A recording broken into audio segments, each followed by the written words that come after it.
Assalamualaikum warahmatullahi wabarakatuh. Selamat malam, Sobat Damai. Kembali lagi di Halakoh Damai ke 128 di podcast Women Studies dengan tema melawan feminisida, kampanye aktivis perdamaian.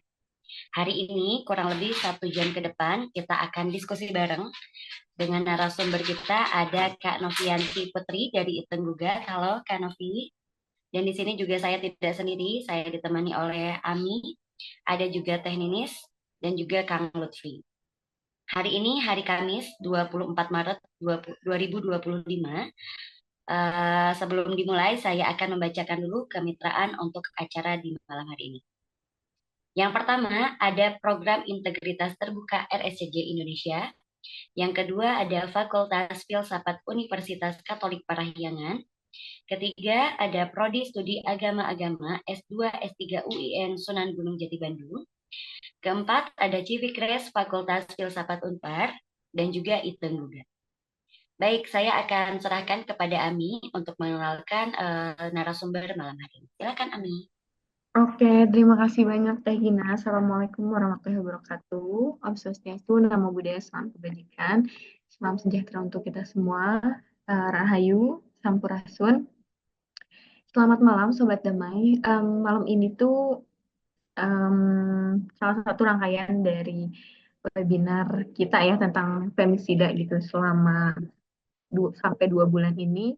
Halko Damai em, sedang melakukan eh, riset juga gitu ya tentang femisida, terutama bagi kelompok keagamaan di Kota Bandung Raya gitu ya, terutama gitu. Tapi kita melakukan webinar buat sekalian juga penelitian nantinya akan menjadi eh, riset ya riset tentang femisida perspektif dari komunitas keagamaan. Tentunya malam ini ditemanin sama narasumber kita Teh Novi dari komunitas uh, Interfaith juga di Kota Bandung dari Itenggugat gitu.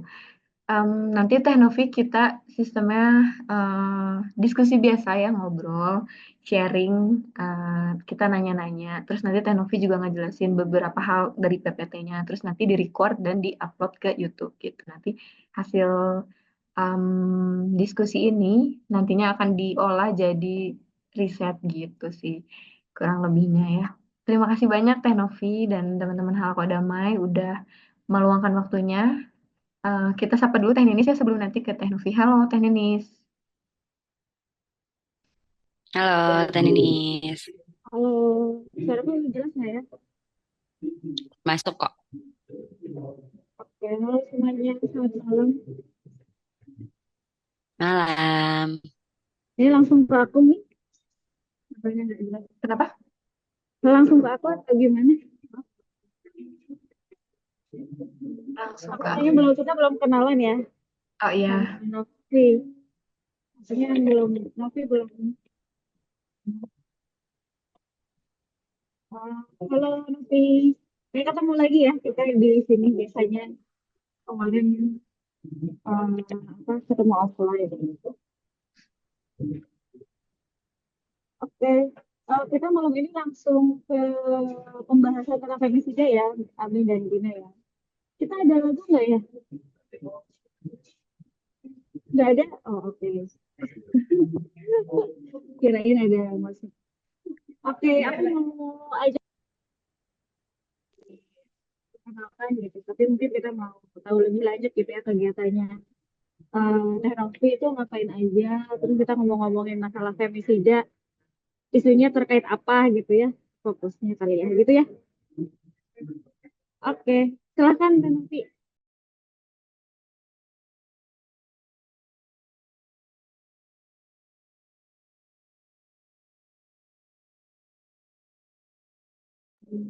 Sorry, ini mulai Kak. Apa gimana tadi kurang jelas? Oh iya, iya Teh suara aku Novi. jelas ya?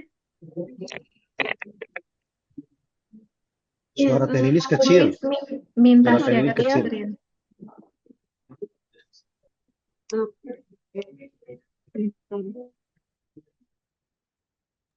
Kalau Boleh sekarang Teh Novi. gimana? Nah, baru kedengeran Oke, aman? aman. Oke. Ya, tadi aku mau ngajak kenalan dulu gitu sama Teh Novi. Kegiatannya kan tadi di Iteng kan. Selain di Iteng ngapain aja gitu. Dan terus sekarang kan kita mau ngomongin femisida. Kemarin dari hasil ngobrol bareng dengan beberapa orang, femisida itu juga banyak gitu ya poin-poinnya. Nah, kalau dari Teh Novi fokusnya atau concernnya di isu yang mana gitu. Silakan Teh. Oke, sebelumnya makasih Teh Linis buat pertanyaannya dan aku mau ngucapin juga makasih ya buat Halakoh Dama dan juga teman-teman yang lainnya yang udah ngundang Iten Gugat. Pertama-tama mungkin aku mau kenalan dulu. Nama aku Novi, nama lengkapnya Novianti Putri. Aku asalnya di Majalengka. Tadinya aku tinggal di Bandung, cuman balik lagi ke Majalengka karena ada beberapa hal. Kalau untuk aktivitas ya aku di Iteng Menggugat sebagai koordinator bareng sama teman-teman yang lain. Terus juga aku lagi mengembangkan sosial media aku yang konsen di isu buku dan juga isu perempuan kayak gitu. Dan ada beberapa kegiatan juga di Majalengka kayak gitu. Terus kalau misalkan ngomongin mengenai isu femisida sendiri, sebenarnya kami dari kawan-kawan itu belum membicarakan secara serius mengenai pembahasan mengenai femisida karena masih menjadi diskusi-diskusi internal di kami aja kayak misalkan lagi pada main terus ada pembahasan femisida terus ada berita masih sampai kepada hal-hal seperti itu gitu. Cuman kalau misalkan mau ngelihat kepada komunitas kita ya kita ke kampanye sih Kak tentang apa ya kita kalau misalkan di sosmed suka bahas isu perempuan terus nge-up di Instagram kita kayak gitu-gitu sih Kak.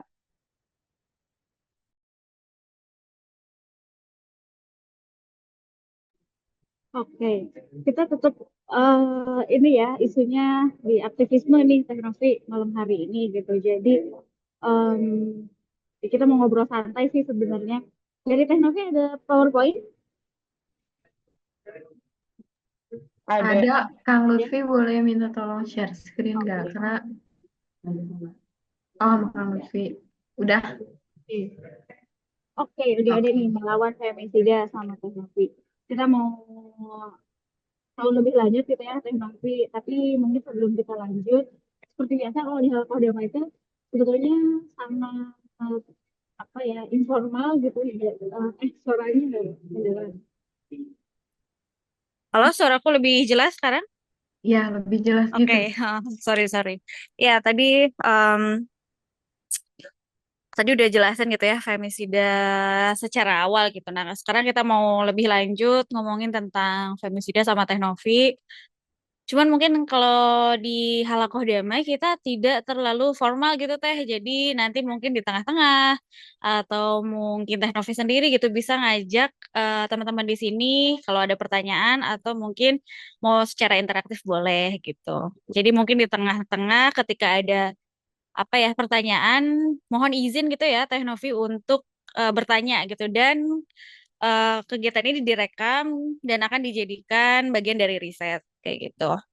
Oke, nggak usah berlama-lama lagi ya gitu. Nanti ini Gina, Ami, Kang Lutfi dan juga saya bisa langsung bertanya kalau misalkan ada pertanyaan. Silahkan Teh Novi bisa dilanjutkan dengan pemaparan materinya.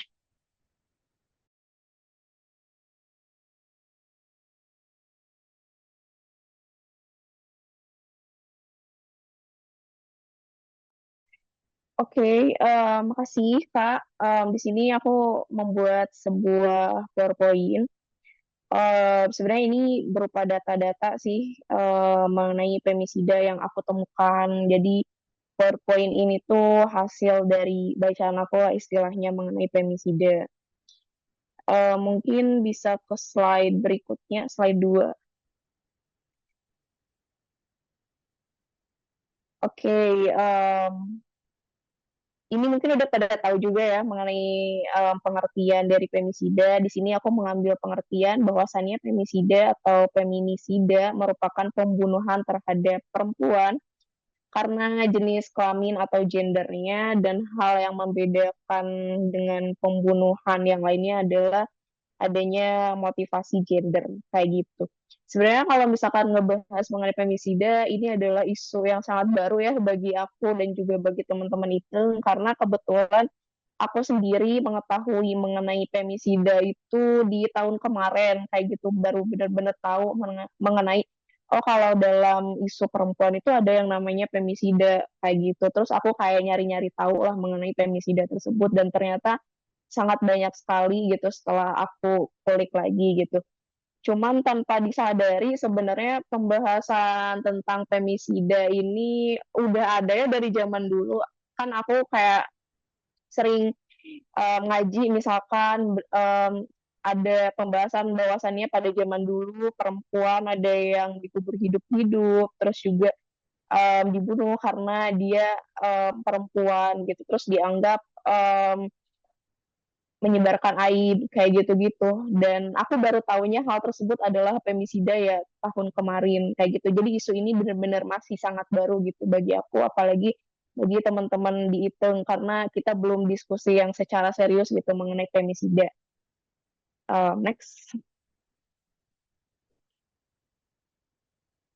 Nah, aku juga mencoba nyari-nyari data mengenai femisida ini di website-website, dan aku nemu di Komnas Perempuan tentunya. Dan setelah aku lihat ya datanya ternyata banyak sekali. Kayak misalkan dari tahun 2020 ada sekitar 95 kasus, terus juga 2021 237 kasus, 2022 307 kasus, dan di 2023 159 kasus. Terus juga aku nyatet di 2024 itu sekitar ada 290 kasus juga gitu. Terus aku juga nyari tahu lagi mengenai di daerah-daerah kasus femisida tuh kayak gimana. Terus aku nemu bahwasannya di Jabar itu cukup banyak pada tahun 2024 ya, ada sekitar 41 kasus, di Jatim 38, terus di Jateng 29 gitu. Dan data tersebut aku dapatkan dari infografis yang dibuat oleh Tempo kayak gitu. Terus aku juga mengulik lagi bahwasannya ternyata pemicu dari femisida ini banyak sekali, kayak misal bisa berawal dari emosi, terus juga kekerasan seksual, KDRT, dan pemicu-pemicu lainnya kayak gitu. Next.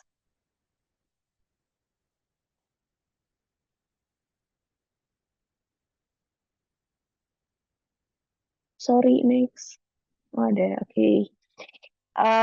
Di sini juga aku nemu lagi bahwasannya menurut WHO 35% femisida adalah femisida intim, yang artinya banyak dilakukan dari hubungan yang dekat, misalkan dalam rumah tangga, pacaran, dan lain-lain. Hal tersebut bisa berawal dari KDRT dan juga KDP atau kekerasan dalam pacaran. Um, dari beberapa berita yang aku temukan, seringkali aku nemu mengenai hal ini, kayak misalkan yang sedang ramai ya sekarang mengenai kasus seorang laki-laki yang membunuh perempuan karena si perempuannya terus-terusan minta tanggung jawab karena kehamilan di luar nikah kayak gitu. Terus setelah ditelusuri lagi ternyata si laki-lakinya pernah ada di stasiun TV gitu pas waktu kecil, yang dimana dia itu sedang berjuang juga gitu untuk hidup kayak gitu-gitu. Dan aku baca-baca lagi juga ternyata femisida tersebut, kalau misalkan kita mau melirik ke belakang lagi, bisa jadi diakibatkan karena faktor keluarga, terus juga menormalisasi kekerasan dari dulu kayak gitu-gitu. Jadi mengalami proses yang cukup panjang juga gitu untuk sampai kepada femisida. Dan pada akhirnya femisida ini yang aku baca di Komnas Perempuan kayak semacam kekerasan terhadap perempuan yang tinggi kayak gitu. Jadi akhir dari kekerasan terhadap perempuan itu adalah si femisida tersebut kayak gitu. Dan aku cukup kaget sih dengan berita-berita yang aku temukan, dan cukup triggering ya ternyata karena banyak sekali. Terus juga media yang aku cari itu salah satunya di Instagram Indonesia Hapus Femisida. Di situ tuh kayak ada informasi-informasi mengenai kasus-kasus femisida yang ada. Jadi mereka kayak nge-share mengenai berita yang ada mengenai femisida apa, terus dikasih keterangan kayak gitu-gitu, dan itu menjadi sebuah informasi juga gitu buat aku kayak gitu. Next. Nah, selanjutnya adalah mengenai kontribusi dari orang muda ya, kayak gimana mengenai kasus femisida. Sebagai orang muda yang bisa kami lakukan yaitu mempelajari mengenai femisida gitu ya. Seperti apa yang aku lakukan sekarang, dan kawan-kawan itu lainnya, em, kita akan mencoba untuk belajar mengenai femisida ini karena aku sendiri di Isu Lintas Iman ya di Bandung tepatnya, di sepanjang perkumpulan tahun ini belum menyinggung mengenai kasus femisida kayak gitu ya. Tapi nggak tahu kalau teman-teman yang lain, cuman aku sendiri ketika ada di perkumpulan-perkumpulan tersebut belum secara eksplisit gitu ngebahas tentang femisidanya kayak gitu.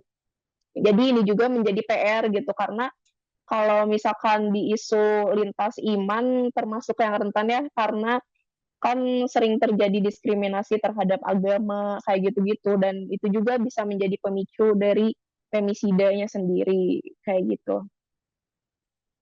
Terus kalau sebagai orang muda yang bisa kita lakukan ya, salah satunya di tengah era digitalisasi, kita bikin konten di media sosial gitu. Cuman ini juga masih menjadi PR buat Iteng ya. Kadang kalau misalkan bahas tentang pembunuhan dan lain cukup bingung ya kalau misalkan di sosial media kayak gitu, karena aku sendiri termasuk orang yang aktif ya di sosmed dan belum menyinggung mengenai femisida ini karena pernah di sosmed juga bahas tentang konsen mengenai seksual, misalkan pernah juga dapat teguran dari Instagramnya bahwa konten ini apa ya, mendapatkan peringatan lah kayak gitu. Nah itu juga menjadi PR ketika pengen kasus femisida ini disebarkan juga gitu untuk memberikan edukasi tentang gimana caranya membuat kata-katanya kayak gitu-gitu, narasinya seperti apa, terus juga kalau berupa video itu kayak gimana, itu juga masih menjadi PR mengenai femisida kayak gitu. Cuman kesimpulannya yang bisa dilakuin kalau misalkan di isu femisida ya harus dari banyak pihak sih, kayak misalkan dari negara juga perlu adanya regulasi kayak gitu-gitu. Terus perlu adanya data yang cukup signifikan yang dilakukan oleh aparat. Terus juga kalau misalkan perempuan melapor kepada aparat itu dijaga gitu keamanannya kayak gitu-gitu. Terus juga dari pers sendiri perlu adanya pemberitaan yang memiliki perspektif korban lah kayak gitu gitu. Cuman ya balik lagi, yang kalau misalkan bahas tentang di isu lintas iman sejauh ini aku belum ada pada perkumpulan untuk membahas secara serius mengenai femisida. Cuman kalau di obrolan-obrolan teman-teman biasa sudah ada obrolan kayak gitu karena kita juga sering ngeliat postingan di Indonesia Hapus Femisida tersebut, kita komunitas-komunitas nge-follow Instagram tersebut. Itu sebenarnya kalau untuk PPT-nya aku membahas itu aja. Jadi untuk selanjutnya kita bisa diskusi mengenai femisida ini karena femisida termasuk isu yang baru buat aku. Terima kasih. Stop femisida. Oke, siap. Baik, Makasih. terima kasih Ami, Teh Ninis, Kang Lutfi, terutama Teh Novi ya, betul kata Ami, bahwa kita juga halakoh damai masih belajar dan kita juga mengundang Teh Novi untuk belajar juga sama kita sama-sama belajar, dan Teh Novi jangan kapok mau itu jadi narasumber di podcast atau nanti bisa kolaborasi juga ya di live Instagram ya. Mudah-mudahan kita terus bisa kolaborasi ya. Terima kasih banyak Teh Novi untuk waktunya, untuk ilmunya. Mudah-mudahan bermanfaat walaupun tidak terasa sekarang. Tadi kan Teh Novi juga meng-highlight bagaimana orang muda bisa apa namanya sharing tentang feminisida gitu, bisa melakukan, bisa membuat konten gitu ya, karena konten itu yang dirasa nggak bisa langsung ada itu juga yang langsung booming gitu ya, tapi ada juga yang berproses. Mungkin di kelak di suatu hari baru terasa dampaknya gitu. Mudah-mudahan apa yang disampaikan Teh Nopi, Teh Ninis, Ami dan juga semuanya yang ada di sini bermanfaat dan bisa membawa perubahan. Baik, Teh Nopi, Teh Ninis, Ami, Kang Lutfi, dan semuanya. Terima kasih banyak. Sobat Damai juga terima kasih banyak sudah bergabung malam hari ini. Terima kasih dan saya pamit. Wassalamualaikum warahmatullahi wabarakatuh. Sampai jumpa. Waalaikumsalam Terima kasih warahmatullahi semuanya. wabarakatuh. Dan Novi, Selamat makasih malam. ya. Ini Selamat Makasih. nanti istirahat. di-share ke YouTube. Tapi sebelum itu bisa mau lihat dulu, nanti aku minta emailnya. Gitu. Siap-siap. Oke, Makasih terima kasih. semuanya. Ya, Makasih. sampai jumpa. Stop recording.